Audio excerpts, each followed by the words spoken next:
Hello everyone, big welcome to my channel. তো এটা আমার মিনি ভ্লগ ডে 7। এই ব্রিজটা তোমরা অনেকেই জানো, প্রায় সবাই জানো এই ব্রিজটার নাম কি। তো এই ব্রিজটা হচ্ছে পাম্বান ব্রিজ, যেটা রামেশ্বরমে যাওয়ার পথে পড়ে।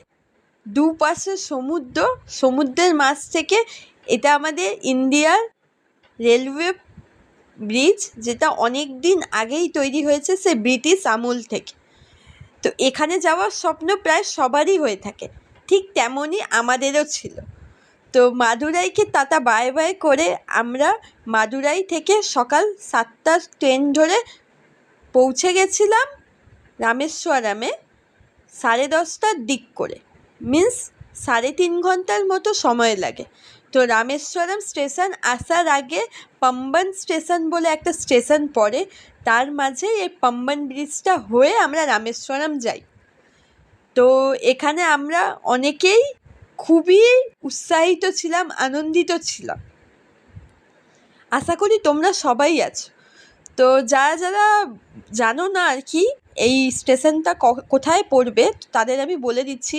মাদুরাই থেকে সকাল 7টার ট্রেন ধরবে, passenger, normal passenger, Rameswaram passenger train আছে, সেটা পাম্বান স্টেশন হয়েই রামেশ্বরম যায়। তো এই ব্রিজটা তোমরা ওখানে অবশ্যই দেখতে পারবে। আমাদের তো খুবই ভালো লেগেছিল, ট্রেনে যতজন ছিল সবাই খালি দুপাশে সমুদ্রই দেখছিল।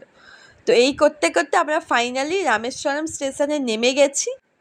রামেশ্বরম স্টেশন থেকে নেমে এখান থেকে সোজা তোমরা যাবে, স্টেশনটা পার করেই বাইরের দিকে অটোগুলো তোমরা পাবে।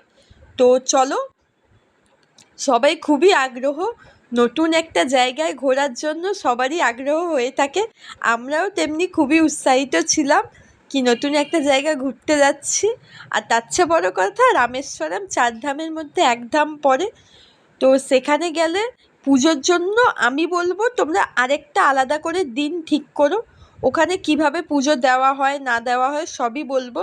ওখান থেকে অটো ধরে প্রায় 10-15 মিনিটের রাস্তায় তোমরা পৌঁছে যাবে রামেশ্বরম মন্দির। আর রামেশ্বরম মন্দিরের আশেপাশে পুরো হোটেল